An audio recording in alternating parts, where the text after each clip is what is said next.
I'm Amanda, 32, and literally last week, my rep as the family's financial rock, yeah, it totally backfired. The stability I'd worked my butt off to keep solid, it blew up into a full-on family meltdown at my own apartment. My sister Natalie and her husband Greg straight up demanded I co-sign their risky mortgage, and when I clapped back, the room went dead silent.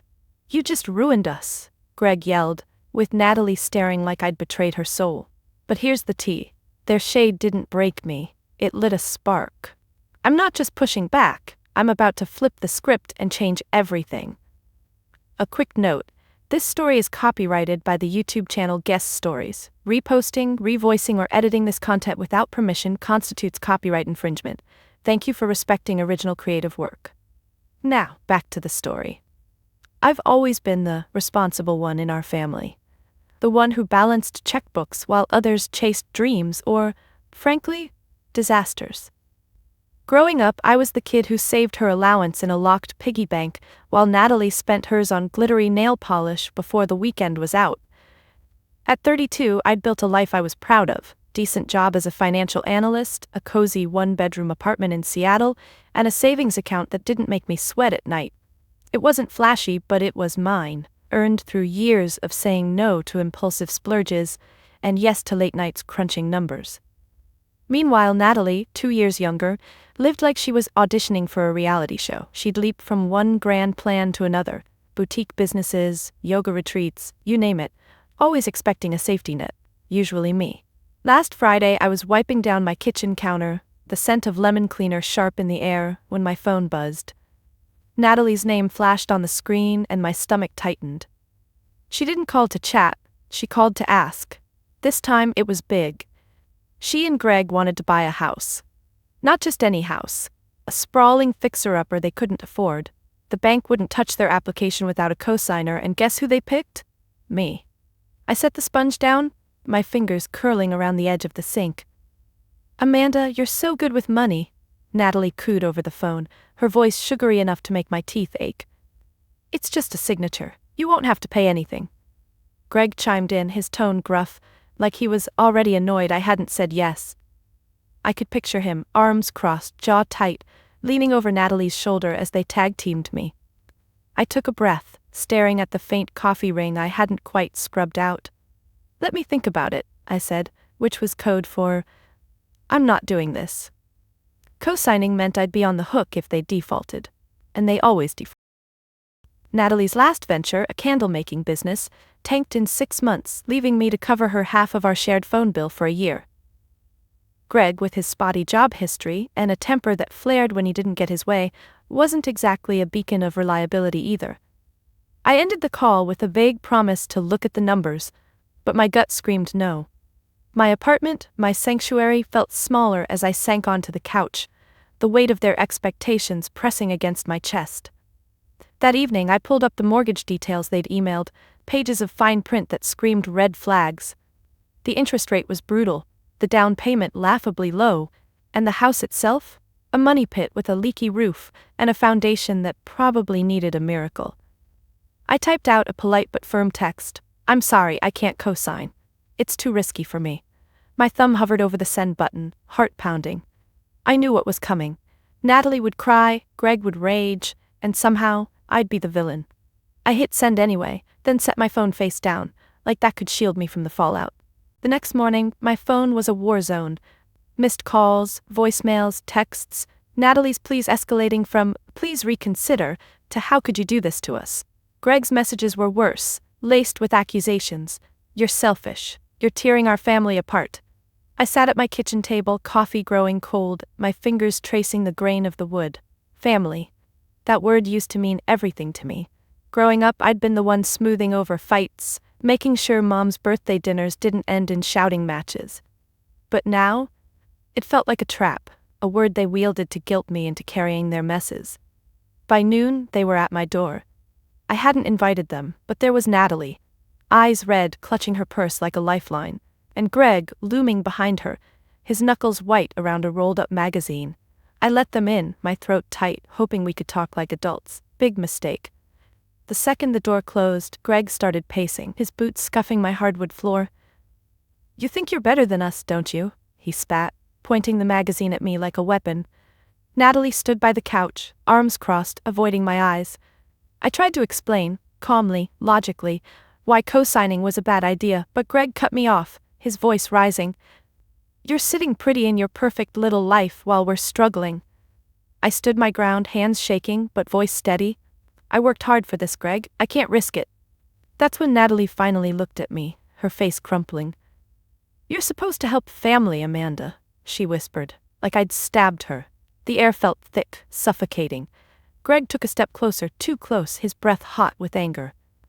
I don't know what I expected, yelling maybe, or more guilt trips, not what came next, not the moment that would shatter everything. The tension hung in the air like a storm about to break, Greg's face reddening as he towered over me, his fists clenching and unclenching at his sides. Natalie shifted her weight from one foot to the other, her eyes darting to the floor, then back to Greg, but she didn't step in. I backed up a step, my shoulder brushing against the coat rack by the door, the metal hooks jingling softly. My mind raced, pulling me back to all the times I'd been in this position, ignored, undervalued, the invisible backbone holding everything together while they took the spotlight. It wasn't new. This invisibility had been my role for years, a pattern etched into our family dynamic like grooves in an old record. I remembered the first time it really hit me, back when I was 22, fresh out of college with my accounting degree. I'd scraped together loans and part-time jobs to pay for it all. No help from our parents who were too busy bailing Natalie out of her latest mess, a failed attempt at cosmetology school that left her with debt and a half-finished certificate. That summer, I landed my first real job at a small firm, entry-level but steady, with benefits. I was thrilled, calling home to share the news. Mom answered, her voice distracted as she stirred something on the stove. I could hear the spoon clinking against the pot. "That's nice, honey," she said, but then Natalie burst in with her announcement. She'd gotten a role in a local theater production. Nothing paid, but a big break. Suddenly the conversation shifted. "Oh, Natalie, that's wonderful. We're so proud," Mom gushed, and Dad chimed in from the background, suggesting a celebratory dinner. My job? It got a pat on the back, a quick "good for you," before they moved on. I sat there on my dorm bed, phone pressed to my ear, twisting the edge of my blanket until the threads frayed. My achievement, the one I'd lost sleep over, faded into the background like white noise. Fast forward a couple years, and it happened again. I'd been promoted at work, now handling client portfolios, pulling in a salary that let me start saving for a down payment on my apartment. I drove home for Thanksgiving, excited to tell them, my hands gripping the steering wheel tighter as I rehearsed the words. The house smelled of turkey and sage, the table set with Mom's good china. We sat down, and before I could speak, Natalie dominated the talk. She'd just eloped with Greg. Impulsive, no planning, but so romantic. Everyone toasted them, glasses clinking, laughter filling the room. Dad slapped Greg on the back, calling him son already. When I finally mentioned my promotion, it was during a lull, my voice cutting through the chatter. "Hey, guess what? I got promoted last month." Natalie glanced up from her phone where she was showing wedding photos. "Cool, sis. Does that mean more money?" Greg snorted, forking a piece of pie. "Must be nice, sitting in an office all day." Mom nodded vaguely. "We're happy for you, Amanda." But her eyes were on Natalie, asking about honeymoon plans. I poked at my mashed potatoes, the fork tines scraping the plate, feeling that familiar knot in my stomach. My prudence, my steady climb. They treated it like a given, not something to celebrate. Natalie's whims, those were fireworks. There was the time I helped them financially too, without fanfare. Natalie had racked up credit card debt on business supplies for her short-lived jewelry line, beads and wires that ended up in a box in her closet. She called me crying one night, Greg yelling in the background about bills. I transferred money from my savings, enough to cover the minimums, my fingers hovering over the confirm button as I sat at my desk, lamp casting shadows on the walls. "Thanks, Amanda," she sniffled. "You're a lifesaver." But at the next family gathering, a barbecue at our parents' place, no one mentioned it. Instead, they raved about Greg's new truck, financed of course with payments they could barely afford. Dad grilled burgers, flipping them with a spatula, praising Greg's hard work at his construction job, even though he'd been laid off twice that year. I stood by the picnic table, squeezing a ketchup packet until it burst on my fingers, sticky and red. My help? Invisible. Their recklessness? Somehow heroic. Even holidays reinforced it. Last Christmas, I'd gifted everyone practical things: financial planning books for Natalie and Greg, a contribution to our parents' retirement fund. I wrapped them carefully, tying bows with steady hands. They opened them politely, murmurs of thanks. But the real excitement was for Natalie's handmade ornaments, glittery, uneven, but from the heart. Greg joked about my gifts being boring, and everyone laughed, the sound echoing off the living room walls. I forced a smile, my nails digging into my palms under the table. My financial prudence, the thing that kept me stable, was overlooked. While their impulsive choices, Natalie's creative ventures, Greg's bold risks, were excused and celebrated. It was like I was the stagehand, making sure the show went on, but never getting the applause.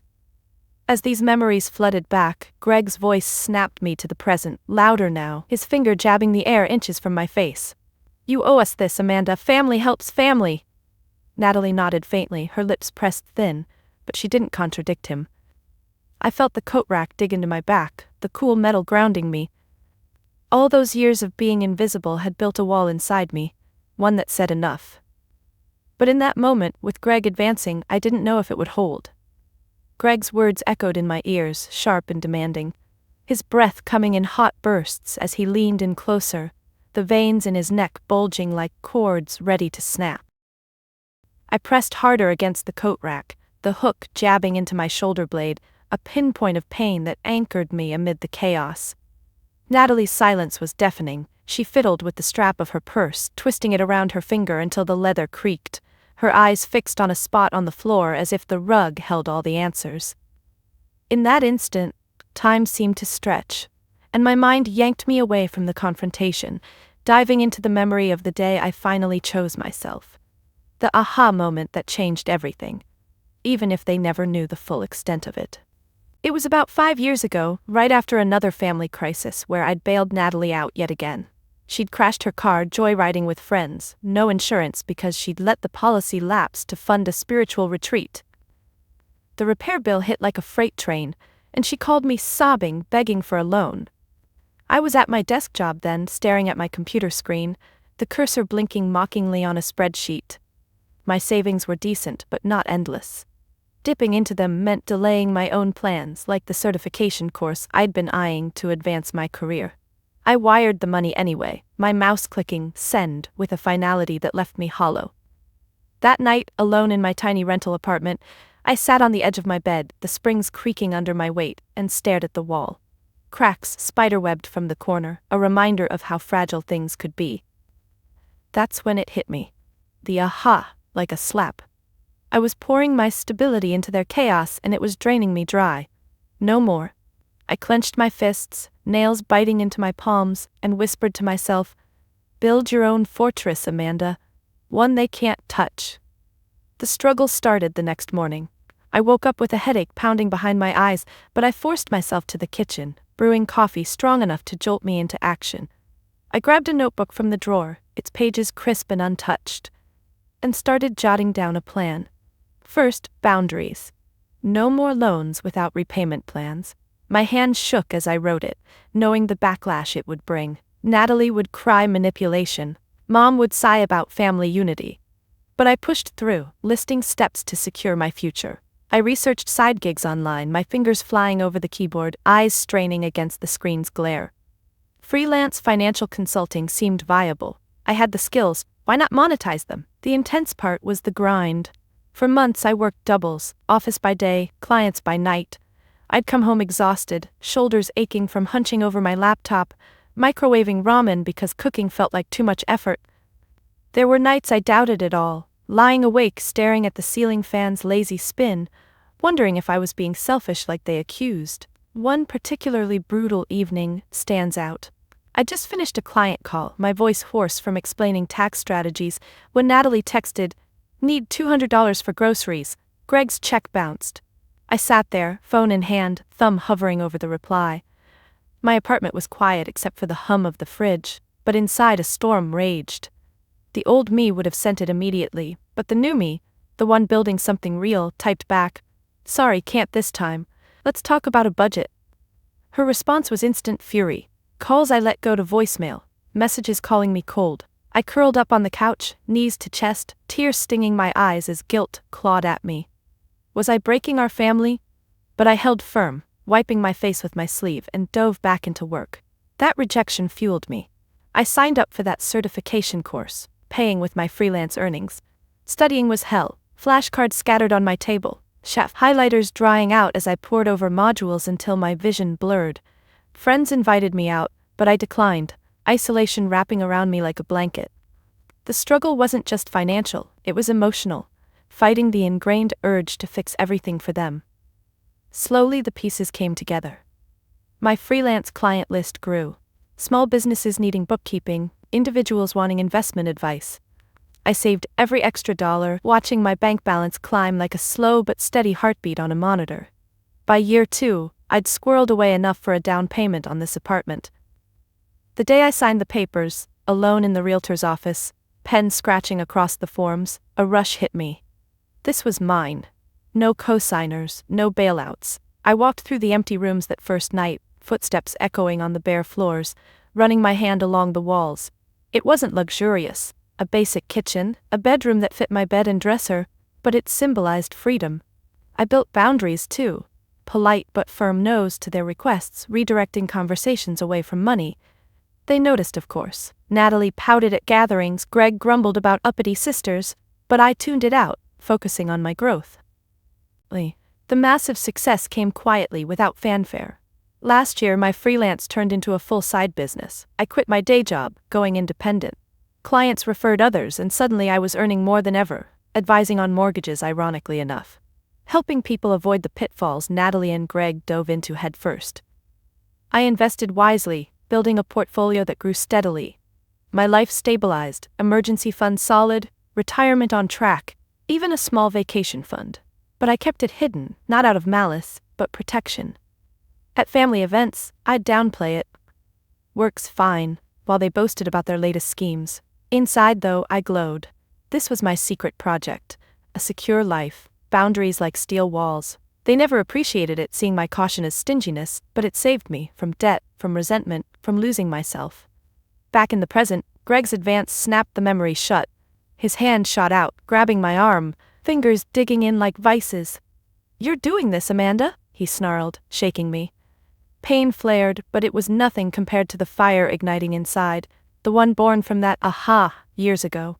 Natalie gasped softly, her hand flying to her mouth, but she didn't move. I yanked away, heart thundering, realizing my fortress was about to be tested in ways I'd never imagined. I wrenched my arm free from Greg's grip, the skin burning where his fingers had dug in, a red imprint already forming like a bracelet of bruises. My breath came in short gasps, the air between us crackling with unspoken threats, and I sidestepped toward the kitchen counter, putting the island between us as a makeshift barrier. Natalie finally moved, her hand dropping from her mouth to clutch at Greg's sleeve, but it was a weak tug, more plea than command. "Greg, calm down," she murmured, her voice trembling, eyes flicking to me with a mix of accusation and desperation. The room felt smaller, the walls closing in, my cozy apartment now a pressure cooker on the verge of exploding. This wasn't how I'd pictured the day going. I'd sensed the storm brewing, since their first call about the mortgage. But now, with them here, the tension coiled tighter. Every word a thunderclap warning of what was coming. Earlier that morning, before they showed up unannounced, I'd been pacing my living room, phone in hand, staring at the unanswered texts from the night before. The mortgage papers they'd emailed sat open on my laptop screen, numbers glaring back at me like accusations. I'd crunched them again, just to be sure, projected payments versus their income, the gap wide as a chasm. My coffee mug steamed on the side table untouched as I ran through scenarios in my head. If I said yes, I'd be tethered to their mistakes, my credit on the line, sleepless nights waiting for the default notice. If I said no, well, this, family fallout. I sank into the armchair, rubbing my temples, the fabric rough under my fingers. Natalie had always been the dreamer, the one who leaped without looking, and I'd been the net. But nets wear out. I picked up my phone, thumbing through old photos, us as kids, grinning in matching pigtails, her arm around me. When had that shifted to this? The requests, the expectations, the guilt. I tried calling her back, hoping to diffuse it over the phone before it escalated to a doorstep ambush. The line rang twice, then voicemail. "Natalie, let's talk this through rationally," I said, my voice steady despite the knot in my gut. "Come over if you want, but yelling won't change the facts." I hung up, staring at the screen, half expecting an immediate reply. Nothing. Instead, I busied myself preparing, like arming for battle. I printed out the mortgage details, highlighting the risks in yellow: high interest, their unstable jobs, the house's inspection report riddled with issues. Stacked them neatly on the counter, papers crisp under my palm. Then a quick tidy-up, fluffed the couch pillows, wiped a smudge off the coffee table, as if a clean space could keep things civil. My heart hammered as I did it, a drumbeat of anxiety. I knew Greg's temper. Flashes of it at barbecues, slamming doors over small slights. And Natalie? She'd enable it, tears her weapon, twisting family into a chain. By midday the doorbell buzzed, sharp and insistent. I froze in the hallway, hand on the knob, peering through the peephole. There they were. Natalie shifting foot to foot, Greg's jaw set like stone. I opened the door slowly, the hinge creaking in the silence. "Come in," I said, stepping aside, my voice calmer than I felt. They brushed past, Greg's shoulder clipping mine just enough to jostle, a petty power play. Natalie dropped her purse on the couch with a thud, avoiding my eyes, while Greg scanned the room like he owned it. "Nice place," he grunted, but it wasn't a compliment, more like sizing up what I had that they didn't. I gestured to the kitchen. "Coffee? Water?" Politeness as armor. Natalie shook her head, perching on the stool, her fingers drumming the counter. Greg declined with a wave, leaning against the fridge, arms crossed, blocking the light. We started civil enough. I slid the highlighted papers toward them. "Look, I've gone over it. The math doesn't add up. If something goes wrong..." Greg cut me off, snatching the stack, crumpling the edge in his fist. "Math? This is about trust, Amanda. You don't think we're good for it?" His tone dripped disdain, eyes narrowing. Natalie chimed in, her voice rising. "We've been through tough spots before. You always helped. Why now?" I leaned on the counter, palms flat, feeling the cool granite ground me. "Because it's not just help. It's my future too. Co-signing means I'm liable." The words hung there, logical, but they twisted them. Greg paced again, boots thudding. "Selfish, that's what you are." Natalie teared up, dabbing her eyes with her sleeve. "After everything? Mom and Dad would be disappointed." Emotional blackmail, sharp as knives. I felt it slice, guilt, anger, resolve warring inside. The tension built like a wave, each accusation layering on. Greg's voice grew louder, gesturing wildly, knocking a magnet off the fridge. It clattered to the floor, spinning. Natalie piled on, recounting every favor I'd ever done, flipping them into obligations. "Remember when I covered for you in high school? This is payback." I shook my head, throat tight. "That's not how family works." But they didn't hear, the storm swirling faster. Greg's face flushed deeper, fists balling at his sides. I sensed it then, the impending break, the point where words turned to something worse. My phone buzzed on the counter, a work email, irrelevant now. But I glanced at it, a brief escape. Natalie noticed, snapping, "See? Always distracted. You care more about your job than us." Greg stepped closer, the air thickening. I straightened, heart racing, preparing for the hit I hoped wouldn't come, but deep down, knew was barreling toward me. Greg's advance halted for a split second, his chest heaving as he glared down at me, the muscles in his jaw twitching like live wires under his skin. I held my breath, my fingers gripping the edge of the counter so hard my knuckles turned white, the granite biting into my palms. Natalie edged closer to him, her hand hovering near his arm without touching it, her lips parting as if to speak, but closing again, a silent accomplice in the mounting pressure. The kitchen light cast harsh shadows on their faces, making Greg's eyes look darker, more menacing, and Natalie's expression a mask of feigned concern. What followed wasn't the physical blow I'd braced for, not yet, but a relentless wave of words, a gauntlet of contempt designed to wear me down, to make me bend under the weight of their disdain and manipulation. It started with Greg's low growl, his voice dripping with sarcasm as he gestured wildly at my apartment. "Look at this place, Amanda. All neat and tidy, huh? Must be nice living like a queen while the rest of us scrape by." He swept his arm out, knocking a stack of mail off the counter. Envelopes fluttered to the floor like fallen leaves, one skidding under the fridge. I flinched but didn't move to pick them up, my eyes locked on his. It was a backhanded compliment wrapped in venom, implying my stability was somehow unfair, undeserved.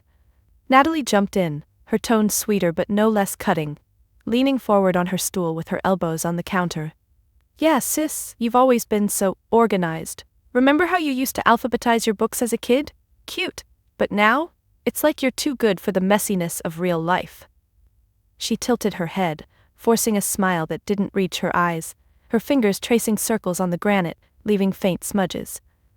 I opened my mouth to respond, but Greg cut me off, pacing again, his boots thudding rhythmically against the tile. Organized? Try stingy. You sit here with your fancy job crunching numbers all day, but when family needs a hand? Nida. He stopped, pointing a finger at me, the tip trembling slightly with rage. What? You think we're gonna screw you over? That's insulting. The questions came rapid fire now, each one laced with condescension, probing for weaknesses. How much do you even make anyway? Enough to buy this place outright, I bet, and what do you spend it on? Coffee runs and yoga classes? He snorted, glancing at Natalie for backup, and she nodded vigorously, her hair bouncing. Exactly, we've seen your Instagram. Those weekend hikes, fancy salads, must be rough. Her words twisted the knife, my simple posts meant for friends, now ammunition against me. I felt heat rise in my cheeks, my pulse thumping in my ears, but I forced myself to stay calm, uncurling my fingers from the counter one by one. This isn't about my life, it's about the risk, I said evenly, but they steamrolled over me. Natalie leaned in closer, her breath minty from gum she must have popped in the car, her eyes widening in mock innocence. Risk? Come on, Amanda. You're the expert. Tell us, what's the worst that could happen? You lose a little money? Big deal, families forever. It was emotional blackmail, pure and simple, her voice cracking just enough to tug at old strings. Greg circled back, leaning against the sink now, arms crossed, his posture invading my space even from across the island. Yeah, expert. That's rich. You act like you're some financial guru, but let's be real, you're just scared. Always have been. Remember that time in college when you wouldn't invest in Natalie's startup idea? Look how that turned out. He chuckled darkly, but there was no humor, just contempt, his lip curling as he avoided mentioning how that startup, a failed t-shirt printing venture, had cost her thousands. The barrage intensified, their words overlapping like a tag-team assault. Natalie fired next. Why can't you just trust us for once? Greg's got a lead on a better job, construction boom coming. We'll pay it back. She reached across the counter, her hand brushing mine, but I pulled back instinctively, the contact feeling like a trap. Her touch lingered in the air, rejected, and her eyes hardened. Greg jumped on it. See? Cold as ice. You think you're better because you play it safe, but safe is boring, Amanda. Safe means you're alone in this perfect little bubble. He waved dismissively at my framed photos on the wall, me with friends on a trail, solo at a cafe, turning my independence into a flaw. No wonder you don't have a family of your own, too busy hoarding. That one stung. A low blow digging into insecurities I'd buried deep, my fingers twitching as if to shield myself. I tried interjecting, my voice rising slightly. Hoarding? I've helped before. Loans, advice, everything. But this is different. But they didn't let up. Natalie sighed dramatically, slumping her shoulders, playing the victim. Helped? Sure, with strings attached. Always judging. Budget this, save that, it's exhausting. She fiddled with her necklace, twisting the chain until it pinched her skin red. Greg nodded, his eyes narrowing. Judging, yeah, like you're our mom or something. Newsflash. We don't need your lectures, just your signature. The questions turned personal, probing. What would Mom say if she knew you were abandoning us? Dad always said family first. Invoking our parents, gone now but their words weaponized. I felt a lump in my throat, swallowing hard, my throat dry as sandpaper. Micro moments piled up. Greg's smirk as he eyed my coffee maker. Fancy machine? Bet it cost a pretty penny. Natalie's fake laugh, covering her nervousness, her foot tapping incessantly against the stool leg. The way they exchanged glances, a silent code to keep pushing. I stood there, enduring it, my back straightening inch by inch, resolve hardening amid the contempt. But inside, doubt flickered. Was I being too harsh? The gauntlet was working its poison, wearing me down, until Greg's patience snapped further, his hand slamming the counter, rattling the papers. Enough games. Say yes, or you're dead to us. The threat hung, escalating. And Natalie's silence endorsed it, her avoidance of my gaze the final twist of the knife. The echo of Greg's palm slapping the counter reverberated through the kitchen, the paper scattering slightly under the force, one edge curling up like a flag of surrender. His eyes bored into mine, wild and unyielding, his chest rising and falling in ragged bursts as if the air itself fueled his fury. I froze, my body rigid against the island, fingers still splayed on the cool surface, feeling the faint vibration from the impact travel up my arms. Natalie inhaled sharply, her hand finally clamping onto Greg's forearm, nails digging in just enough to leave faint crescents on his skin. But her grip was tentative, more for show than restraint. The threat, "You're dead to us," lingered like smoke, thick and choking, marking the line we'd crossed, the point where words turned irrevocable. In that suspended moment, the argument didn't just escalate. It shattered into something primal, a violent outburst that would redefine everything, with Natalie's passive complicity sealing the betrayal like a lock clicking shut. Greg's face contorted further, a vein pulsing at his temple, sweat beading along his hairline despite the cool air from the vent overhead. He shook off Natalie's hand with a jerk, her fingers slipping away limply, and took a step forward, closing the gap around the island. "You hear me?" he snarled, his voice low and guttural, spit flecking his lips. "Dead to us." Each word was punctuated by a jab of his finger in the air, inches from my chest, the motion sharp as a blade. I recoiled instinctively, my hip bumping the counter's edge, a dull thud that sent a jolt up my side. My mind screamed to de-escalate, say something, anything, but my throat closed up, words trapped behind a wall of shock. This wasn't just anger, it was unraveling, years of resentment boiling over, aimed at me like a loaded gun. Natalie stood there, her posture shrinking, shoulders hunching as she wrapped her arms around herself, the purse strap sliding down her elbow unnoticed. Her eyes darted between us, wide and glistening, but she didn't intervene, didn't shout for him to stop. Instead, she murmured, "Greg, please," so softly it barely cut through the tension, her voice cracking on the edge. It was passive, a whisper of reluctance that did nothing to halt the momentum. Greg ignored her, his focus laser-sharp on me, advancing another step. "All this time you've looked down on us, your perfect life, your rules. Well, screw that." His hands balled into fists at his sides, knuckles whitening, the muscles in his forearms tensing like coiled springs. I backed up, my heel catching on the rug's fringe, nearly tripping me, but I caught myself on the stool, the metal frame cold under my palm. The outburst built in waves, Greg's words tumbling out faster, laced with curses that made my ears ring. "You're no sister, you're a joke." He lunged then, not with fists at first, but a shove, both hands slamming into my shoulders, the force propelling me backward. I stumbled, my back hitting the fridge with a metallic clang, magnets clattering to the floor like hail. Pain bloomed across my shoulder blades, sharp and immediate, but it was the shock that winded me, air whooshing from my lungs. Natalie gasped, her hand flying to her mouth again, fingers trembling, but she stayed rooted, feet planted as if glued to the tile. "Greg!" she yelped, but it was half-hearted, her body language screaming in action, eyes averted, body turned slightly away, like witnessing a scene she couldn't bear but wouldn't stop. He didn't stop. Emboldened by her silence, Greg grabbed my arm, yanking me forward, his grip vice-like, twisting the fabric of my shirt until it bit into my skin. "Sign it or get out of our lives!" His face was inches from mine, breath hot and sour, eyes bloodshot with rage. I twisted away, adrenaline surging, my free hand flailing to push him off, nails scraping his wrist. "Let go!" I managed to choke out, voice hoarse, but he shoved again, harder this time, my head snapping back against the fridge door. Stars exploded in my vision, a dull throb starting at the base of my skull. Natalie's face blurred in my periphery. She'd taken a step back now toward the living room, her purse clutched to her chest like a shield, lips moving soundlessly in what might have been a prayer or denial. The violence peaked in a blur. Greg's fist reared back, connecting with my side in a punch that folded me over, ribs screaming as air fled my lungs. I crumpled to the floor, knees hitting tile with a crack, hands splaying out to catch myself, palms stinging from the impact. He loomed over me, breathing heavy, fist still clenched, hovering as if debating another blow.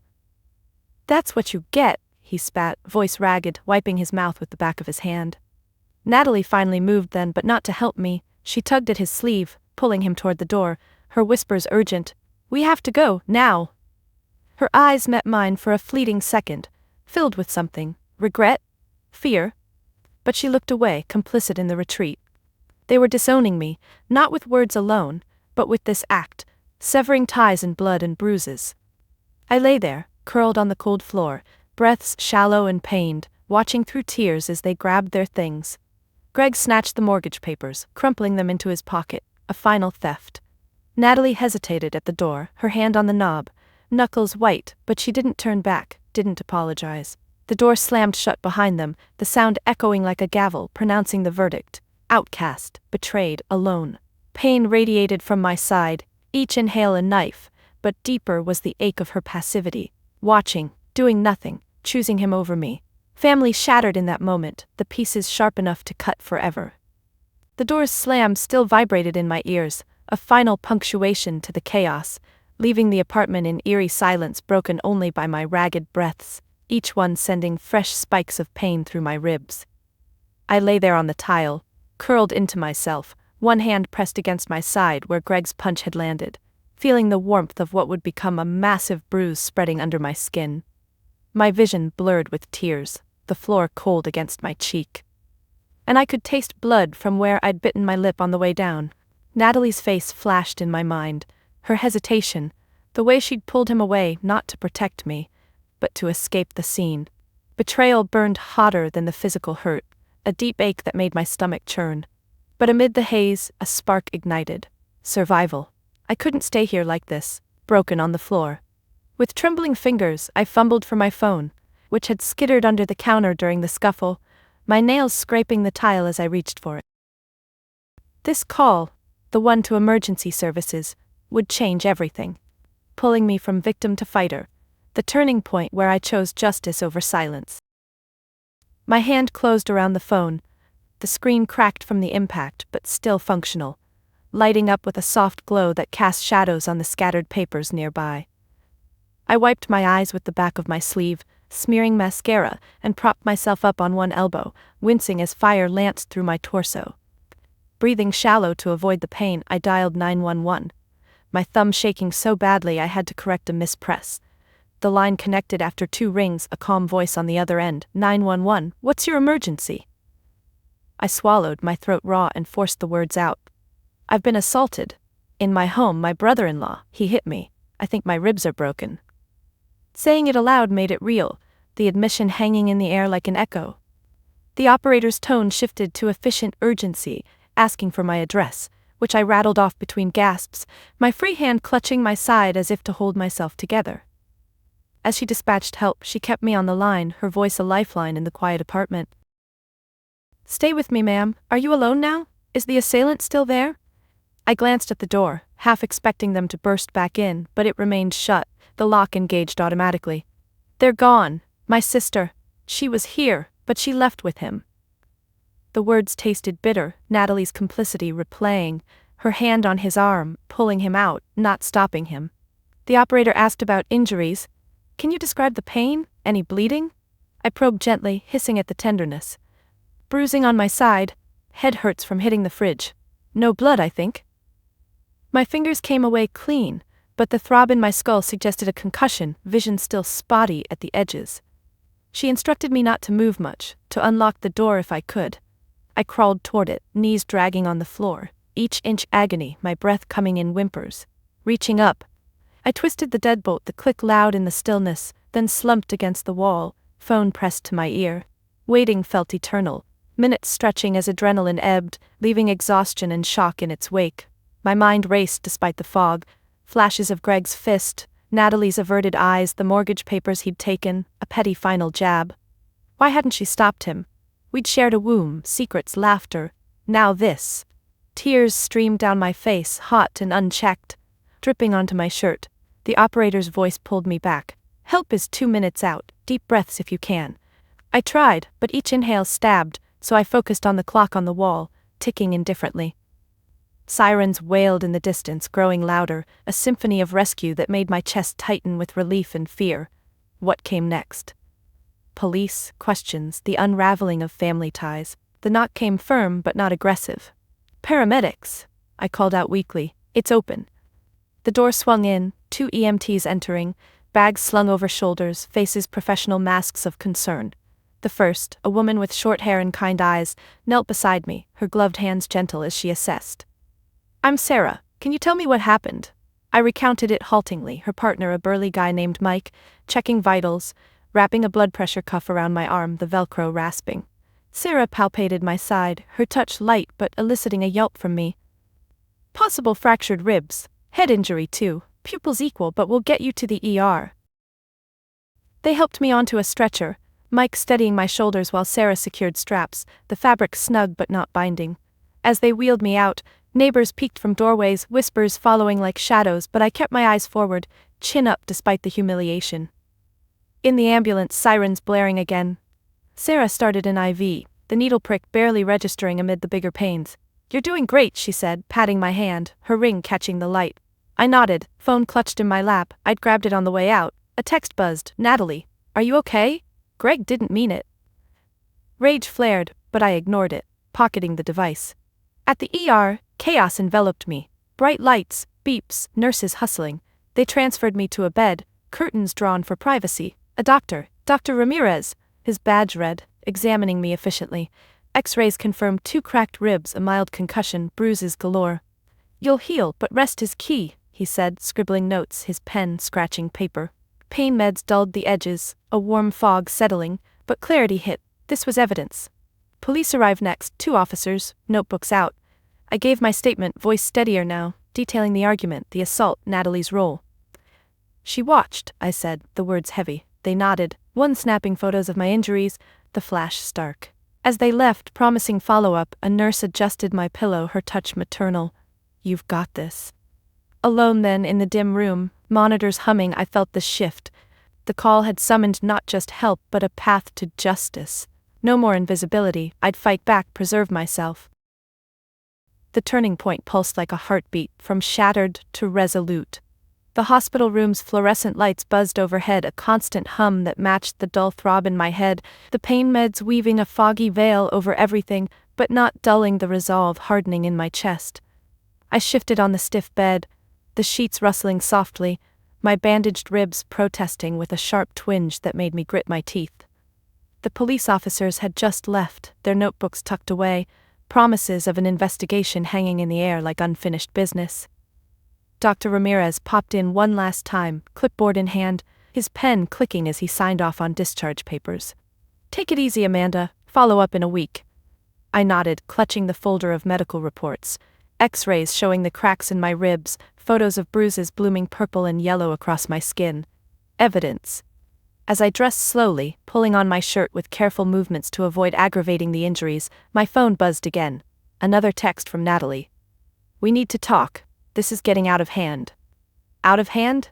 The understatement fueled the fire. This confrontation, the one where I'd expose their hypocrisy, reject their scramble for forgiveness, would be my stand, calm but unyielding, as I pursued legal action without a backward glance. Back home that night, after a cab ride where the driver eyed my careful posture but said nothing, I eased onto the couch, the cushions sinking under me, a ice pack pressed to my side. The apartment felt violated, echoes of the assault in the scuffed floor and scattered magnets I hadn't yet picked up. I ignored Natalie's messages for now, focusing on next steps. My laptop glowed on the coffee table, and I pulled it closer, fingers hovering over the keys before typing, "Domestic Assault Lawyer Seattle." Results flooded the screen, and I clicked through profiles, reading reviews with a detached focus. One stood out, Elena Vargas, specializing in family violence cases, her bio promising aggressive advocacy. I emailed her, attaching the police report and medical docs. My message concise: assaulted by brother-in-law over financial dispute, sister witnessed but didn't intervene, seeking charges. Sending it felt like drawing a line in the sand, irreversible. Sleep came fitfully, interrupted by pain and nightmares of Greg's fist, Natalie's blank stare. Morning brought a call from Elena, her voice crisp and reassuring over the speakerphone as I sipped tea at the kitchen table, steam curling up. "Amanda, I've reviewed your files. Strong case for assault and battery. We can file for a restraining order too. Any prior incidents?" I recounted the patterns: Greg's temper flares at family events, Natalie's enabling, the emotional manipulations. She listened, interjecting with questions, her tone building my confidence. "We'll press charges. I'll draft the complaint today." Hanging up, I felt a weight lift, replaced by purpose. But then the scramble began. A knock at the door mid-afternoon. Peering through the peephole, my stomach dropped. Natalie alone, shifting nervously, a bakery box in hand like a peace offering. I opened the door a crack, chain still latched, my body blocking the entry. "What do you want?" My voice was flat, no warmth. She thrust the box forward, the scent of pastries wafting out. "I brought your favorites, cinnamon rolls. Can I come in? We need to fix this." Her eyes were puffy, makeup smudged, but I saw the calculation beneath, the same sister who'd stood by yesterday. "Fix what, Natalie? Greg assaulting me? You watching?" She flinched, setting the box down on the welcome mat, her hands wringing together, fingers twisting a ring. "He lost control. He's sorry. Stress from the house hunt. You know how it is." Excuses, tumbling out. I leaned against the frame, arms crossed gingerly over my ribs. "No, I don't, and neither should you. Where was your family first when he hit me?" She stepped closer, voice dropping to a whisper, glancing down the hall as if afraid of neighbors hearing. "Amanda, please, if you press charges it'll ruin him, us, the mortgage, our future. Can't we handle this privately?" There it was, the hypocrisy, laid bare. I felt a calm settle over me, like armor clicking into place. "Privately? Like all the times I bailed you out quietly, covered your debts, listened to your dreams while you ignored my boundaries?" My words were measured, each one landing like a stone. She avoided my eyes, toeing the mat. "That's different. You're the strong one. We need you." I shook my head, the motion sending a mild dizzy spell from the concussion. "No. You need my money, my silence. But when I say no, I'm selfish? Attacked in my home, and you're here begging for mercy. For him?" Natalie's face crumpled, tears welling, but I pressed on, exposing the double standards that had festered for years. "Remember Dad's funeral? You spent the inheritance on that trip while I paid for the service. No thanks, just more asks. Greg's bold risks celebrated, my prudence mocked. Family helps family, until it's inconvenient for you." She reached out, hand trembling, but I stepped back, the chain rattling. "I'm sorry," she sobbed, wiping her cheek. "But charges? He'll go to jail. What about me?" The self-focus stung, confirming everything. "What about me, Natalie? Bruised ribs, concussion, betrayal by my own sister." My voice rose slightly, but I reined it in, calm exposure my weapon. "You're complicit. You watched, pulled him away after. Not during. That's not family. That's cowardice." She begged then, scrambling. Promises of therapy for Greg, repayment plans, even offering to drop the mortgage ask. "We'll change. Just drop this." But I saw through it, the panic of consequences hitting home. "Too late, lawyers filing today, restraining order for both of you." Her eyes widened, hand clapping over her mouth. "Both? I'm your sister." The hypocrisy peaked there, her shock genuine but infuriating. "Blood doesn't excuse enabling violence. You chose him yesterday. Now I choose me." I closed the door firmly, the lock clicking, her muffled pleas fading as she pounded lightly. Leaning against it, heart pounding but steady, I exhaled. The powerful exit was internal, rejecting their narrative, stepping into my truth. Elena's call came later, charges filed, court date set. I sat by the window watching rain streak the glass, fingers tracing the bandage under my shirt. No more scramble would sway me, hypocrisy exposed, I was free. Rain pattered against the window pane, a steady rhythm that matched my slowing heartbeat as I set the phone down after Elena's call, the screen fading to black with a soft click. Charges filed, a court date looming like a distant but certain horizon. It should have felt like closure, but the emptiness lingered, a void where family used to be. My ribs ached with every shift on the couch, the bandage pulling tight under my shirt. A constant reminder of the fracture not just in bone but in bonds. Days blurred since the assault, isolation wrapping around me like the gray clouds outside, but tonight was different. A text from my friend Lisa lit up my phone. "Potluck at my place, we miss you." My true allies, the chosen family who'd always seen me, not as a ATM or scapegoat but as Amanda. I typed back yes, fingers hesitant at first, then decisive. This gathering, simple and warm, would be the contrast to the toxicity I'd endured, a heartfelt evening where support flowed freely, healing the raw edges left by blood relatives who'd chosen betrayal over love. I arrived at Lisa's apartment as dusk settled, the streetlights flickering on, casting a golden glow through the rain-slicked windows. My steps were careful on the stairs, one hand on the railing for support, the other cradling a covered dish of salad I'd thrown together. Greens crisp, tomatoes sliced thin, a vinaigrette I'd whisked with shaky hands. The door opened before I knocked, Lisa's face breaking into a genuine smile, her arms opening for a hug, but pausing at my wince. "Easy does it," she said, voice soft, guiding me in with a light touch on my elbow. The aroma hit me first, garlic from roasting veggies, fresh bread, laughter bubbling from the living room. No tension, no undercurrents of expectation. Just friends, my chosen circle, gathered around a cluttered coffee table laden with plates. There was Lisa, my college roommate turned confidant, bustling in the kitchen, her apron dusted with flour, stirring a pot of soup with a wooden spoon that clattered against the sides. Next to her, Jamal, our mutual friend from work hikes, chopping herbs, his knife rhythmic on the cutting board, flashing a grin over his shoulder.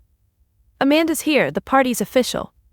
Then Sarah, the quiet artist from our book club, arranging cheeses on a platter, her fingers precise, nails painted a cheerful blue that matched her sweater. And Mike, Jamal's partner, lounging on the couch with a glass of wine, patting the seat beside him, saved you the comfy spot. No interrogations, no judgments, just easy acceptance. I set my dish down, the ceramic thudding softly, and sank into the cushions, exhaling a breath I hadn't realized I'd held. We ate family style, passing bowls around, forks clinking against plates as stories flowed. Lisa started, recounting a disastrous date, her hands gesturing wildly, nearly knocking over the salt shaker. "He showed up in a tux, to a coffee shop. Who does that?" Laughter erupted, mine included, though it pulled at my ribs, a sweet pain amid the warmth. Jamal chimed in about his latest trail adventure, mimicking slipping on mud, his arms flailing comically. Sarah shared sketches from her notebook, passing it around, her cheeks flushing at the compliments. Mike poured wine, his pour steady, asking gently, "How you holding up, Amanda?" Not prying, just caring. I hesitated, twirling my fork in the pasta, tines scraping the plate. "It's been rough," I admitted, voice low. "The assault, and Natalie just watching." The words hung, but no awkward silence followed. Lisa reached over, squeezing my hand, her palm warm and calloused from her pottery hobby. "That's not on you. We're here." As the evening unfolded, the contrast sharpened in my mind, like flipping channels from a horror show to a feel-good movie. With my blood family, gatherings were minefields, Natalie's dramatic tales dominating, Greg's gruff interruptions, everyone tiptoeing around their latest crisis, while my steadiness went unnoticed. Remembered Thanksgivings, where I'd arrive with a homemade pie, only for Natalie to unveil some impulsive gift, a flashy gadget bought on credit, and steal the spotlight, Mom cooing over her creativity while my pie sat half-eaten. Or barbecues where Greg's boasts about big plans drowned out my quiet updates, his hand slapping my back too hard in false camaraderie. Toxicity masked as tradition, where support was conditional, love a ledger of favors owed. Here it was different. Genuine, reciprocal. Jamal leaned forward, elbows on knees, sharing how he'd navigated a family rift of his own years ago. Cut ties with my brother after he stole from me, hurt like hell, but I built this crew instead. His eyes met mine, understanding without pity. Sarah nodded, tucking a strand of hair behind her ear. "Blood doesn't define family, we choose who lifts us," Mike added, "and protects us. If you need backup for court, say the word. No guilting, no demands, just offers, freely given." I felt tears prick, blinking them back as I speared a tomato, the juice bursting tart on my tongue. This was solace.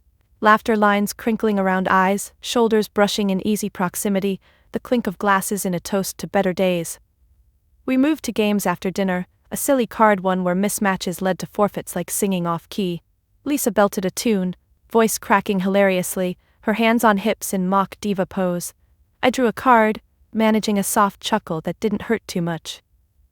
As the night wound down, rain softening outside, hugs were careful, side squeezes, pats on the back. "Text when you're home," Lisa insisted, pressing leftovers into my hands, the container warm. Walking to my car, umbrella popping open with a whoosh, I felt lighter, the toxicity of blood ties fading against this warmth. Chosen family didn't shatter you, they mended, piece by genuine piece. The drive home from Lisa's felt like emerging from a cocoon, the rain-slicked streets reflecting headlights in blurry streaks, my wipers swishing rhythmically as I navigated the familiar turns. My body still protested, ribs tender, a faint headache lingering from the concussion, but my mind buzzed with clarity, the warmth of that evening seeping into the cracks left by betrayal. Chosen family had shown me what real support looked like. No strings, no scorekeeping, just presence. As I pulled into my parking spot, engine ticking cool in the quiet night, I realized the aftermath of the assault wasn't just about healing physically, it was about fortifying my life, brick by brick, with boundaries that no one could breach again. This process, the deliberate establishment of new rules, unfolded over the following weeks, centered on the legal proceedings where I drew lines in stone, refusing contact and reclaiming my space with unshakable resolve. It started the morning after the potluck, sunlight filtering through my blinds in slanted beams, dust motes dancing as I sat at my kitchen table with a mug of coffee, steam rising in lazy curls. My phone lay face up, notifications silenced, but I knew messages from Natalie lurked. Pleas, excuses, perhaps even threats veiled as concern. Elena had emailed overnight, the restraining order paperwork was ready for review. I opened the attachment, the PDF loading slowly, words jumping out like sentinels. No contact, direct or indirect, 500 feet minimum, violation punishable by. It was clinical, black and white, but to me it represented freedom. I printed it, the machine whirring to life, pages sliding out warm and crisp. As I read, pen in hand circling key phrases, I felt a shift, no more guilt-fueled second-guessing. This was my fortress, boundaries as walls. Elena called mid-morning, her voice efficient over the line as I paced the living room, cordless phone pressed to my ear, my free hand trailing the back of the couch for balance. The order covers both Greg and Natalie, she explained, papers rustling on her end. Given her complicity, it's warranted. We'll file today if you approve. I stopped pacing, staring out the window at the neighbor walking their dog, leash taut. Approve, I said firmly, the words solid in my mouth. We went over details, how it would be served, what to do if violated, call police immediately, document everything. This sets the rules, Amanda. No calls, no visits, no third-party messages. Her tone was reassuring but probing. Are you ready for the pushback? Pushback. I thought of Natalie's texts, the bakery box left rotting on my mat until I tossed it. Yes, they've ignored my boundaries for years, now the law enforces them. After hanging up, I dove into practicalities, turning my home into a sanctuary. I changed my locks first, calling a locksmith who arrived within the hour, tools clinking in his belt as he worked the door, metal shavings sprinkling the threshold. Extra deadbolt? He suggested, holding up a shiny brass one. I nodded, watching him drill, the whine of the tool echoing my determination. Next, my phone. I blocked their numbers, fingers decisive on the screen, each tap a severance. Social media followed, unfriended, blocked, privacy settings cranked to maximum. It felt methodical, like organizing a spreadsheet, but emotional too. Deleting old photos of us at holidays, my thumb hesitating before confirming, a pang in my chest quickly quashed by remembering her passive stare during the assault. The aftermath rippled into work too. I took a few days off, emailing my boss with a vague, personal emergency, but when I returned remotely, logging into my laptop from the couch, ice pack propped, I set new rules there as well. No more late-night client calls bleeding into personal time. I scheduled boundaries, calendar blocks marked unavailable. A colleague noticed during a video meeting, my background the same cozy bookshelf but my posture straighter. You seem focused, she said, head tilting on screen. I smiled faintly, prioritizing myself. It was true, the assault had crystallized it. Energy conserved for those who deserved it. Weeks ticked by, the restraining order granted in a brief court hearing I attended virtually, camera on, dressed in a crisp blouse despite lounging in pajamas below the frame. The judge's gavel, digital but resounding, sealed it. Elena texted confirmation. Effective, immediately. That night, alone with takeout sushi on the coffee table, chopsticks clicking as I picked at a roll, I drafted my own internal manifesto. Notebook open, pen scratching paper. Rule 1, no more financial rescues. Rule 2, family is earned, not inherited. Rule 3, protect peace at all costs.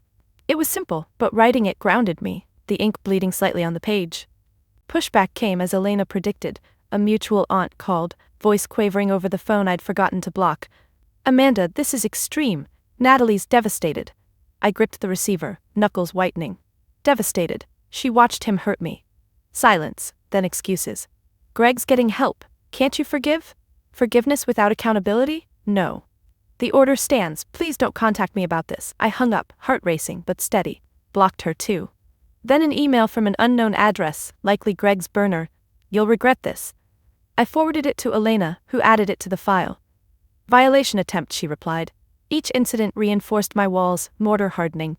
Healing intertwined with these boundaries. Therapy sessions via app, my therapist's face pixelated but empathetic. "Boundaries aren't walls to keep everyone out," she said, "but gates you control." I nodded, jotting notes, pen cap chewed. Physical therapy for my ribs followed, exercises in a quiet gym, mat squeaking under me as I stretched, breath controlled. Each extension a metaphor, reaching without breaking. By month's end my fortress stood firm. A quiet evening, me on the balcony, blanket draped, watching city lights flicker. No more dread of knocks or calls. New rules engaged, invites only to chosen ones, energy guarded. The aftermath handled, not with revenge but reclamation, unshakable, mine. The city lights blurred into a mosaic below my balcony, each flicker a reminder of lives intersecting in ways I couldn't control, but my own path that I could shape. Weeks had turned into months since the restraining order solidified my boundaries, the legal walls standing firm against any whisper of contact from Natalie or Greg. The court date had come and gone. A victory, the judge ruling in my favor with charges sticking to Greg like glue. Assault, battery, a suspended sentence with mandatory anger management and community service. Natalie, named as a witness but not charged, had slunk out of the courtroom without a glance my way, her shoulders slumped under the weight of consequences she'd helped create. I left that day with my head high, Elena's hand on my shoulder in a brief squeeze of solidarity, the courthouse steps cool under my shoes as I descended into sunlight. But justice wasn't just about punishment.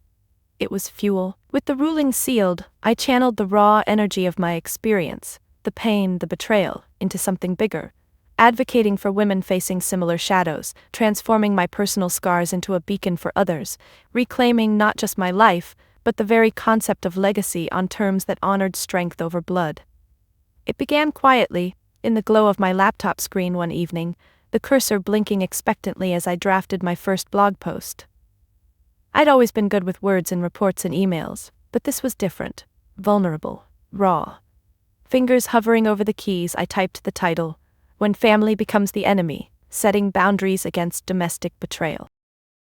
The words flowed then, halting at first, my nails tapping the spacebar in hesitation. I described the assault without graphic excess, focusing on the emotional undercurrents, the clench of Greg's fist, Natalie's averted gaze, the way silence can wound deeper than blows. But I wove in hope too.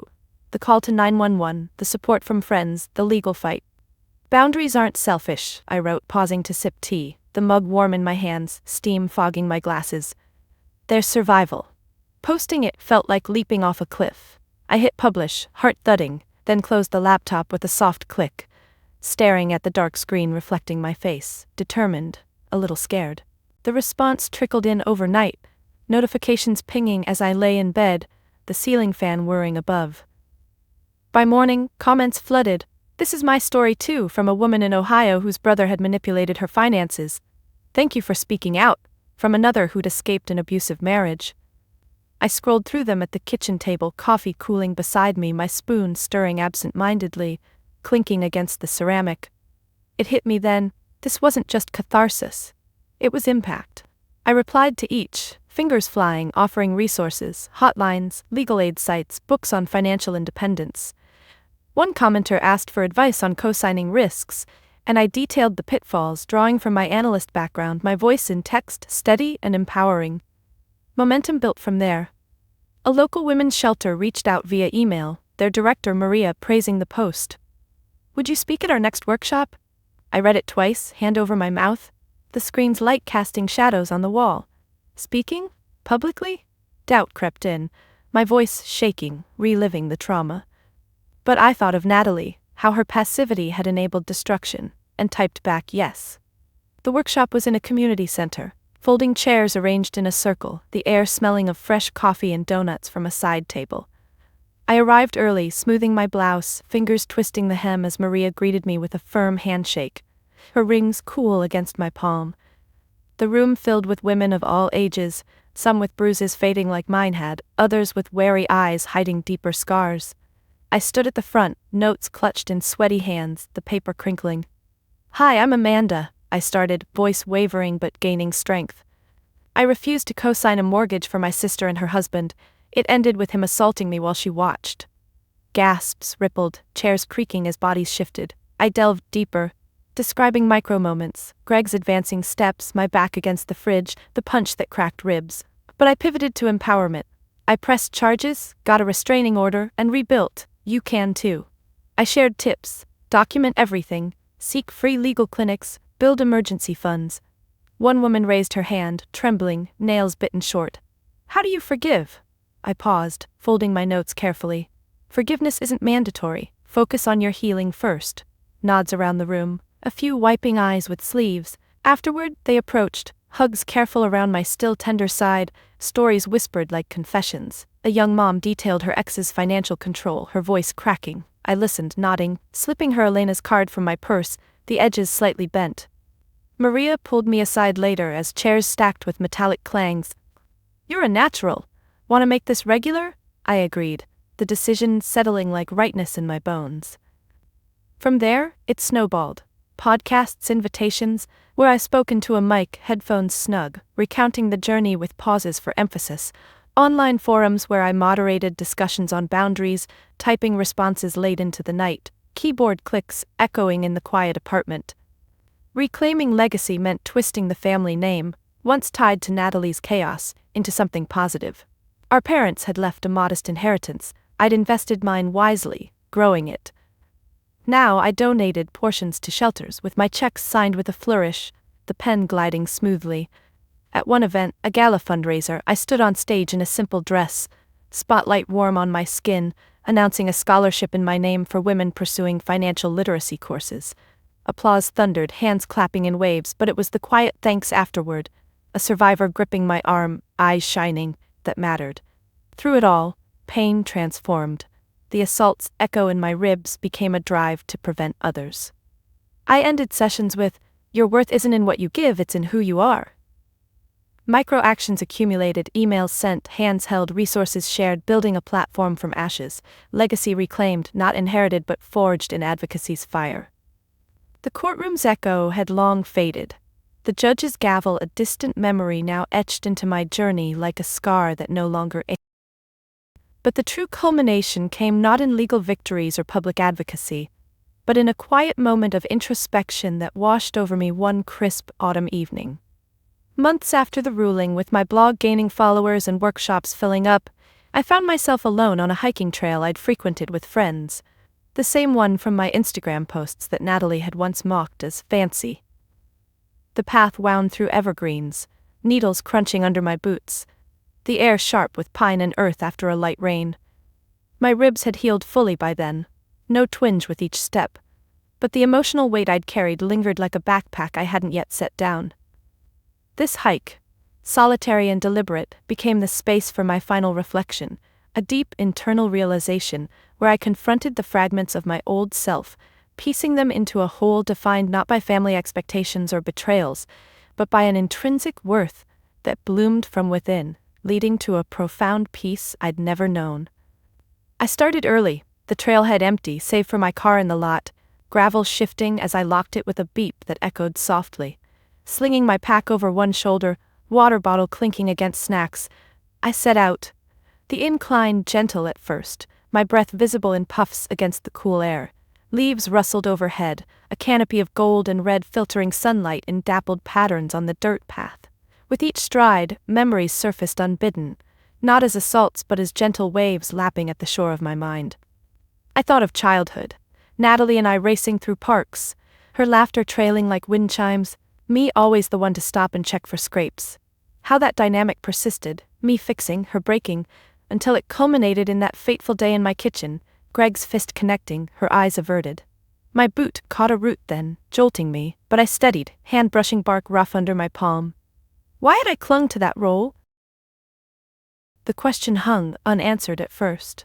As the trail steepened, switchbacks curving upward, sweat beaded on my forehead despite the chill, and I paused at an overlook bench weathered and inviting. Sitting, I uncapped my water, the lid twisting with a pop, cool liquid soothing my throat.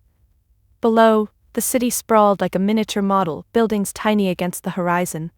Here, removed from the noise, the realization began to crystallize.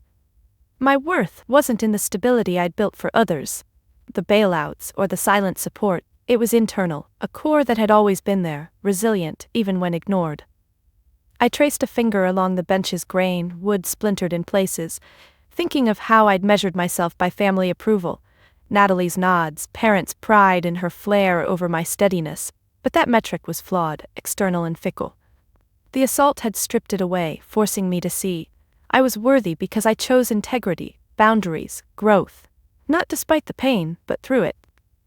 Deeper into the reflection as I resumed walking, path narrowing with roots like veins across the earth, I delved into the emotional layers. Guilt had been a shadow, whispering, "You broke the family during sleepless nights," sheets twisted around me. But now in the forest's hush, birds calling faintly, leaves whispering, I countered it. Family wasn't blood, it was reciprocal love, protective spaces. Natalie had chosen complicity, Greg violence. I'd chosen self-preservation. That wasn't destruction. It was rebirth. My pace quickened slightly, boots thudding rhythmically, mirroring my heartbeat's steady assurance. Advocacy had shown me impact. Women's messages thanking me for voicing their silent stories, their hands shaking mine after talks, eyes mirroring my past fears. Yet even that external validation paled against this internal truth. I didn't need applause to affirm my value.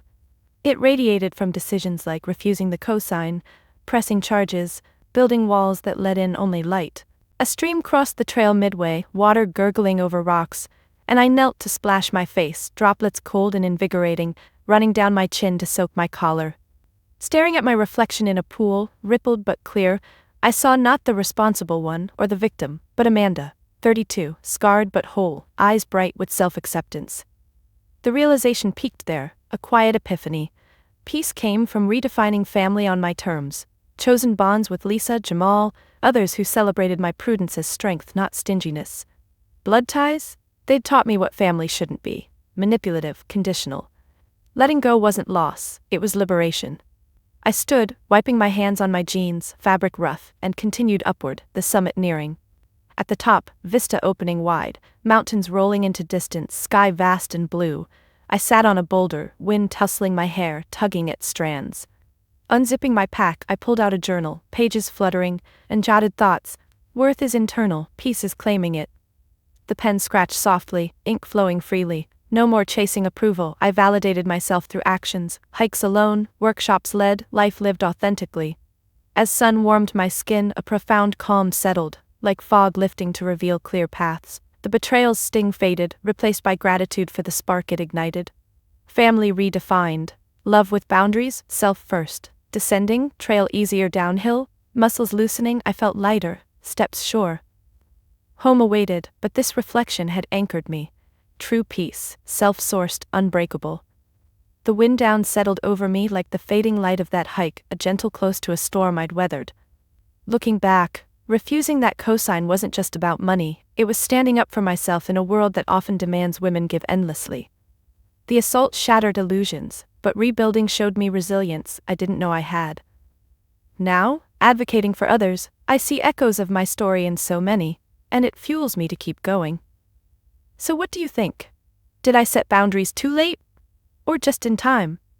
Have you faced family pressure that crossed lines, or redefined what family means to you? Drop a comment below sharing your thoughts or experiences. It might help someone else feel less alone. And if this resonated, hit that like button, share with a friend who needs it, and don't forget to subscribe for more stories of turning pain into power. Remember, your worth is yours to claim. Protect it fiercely.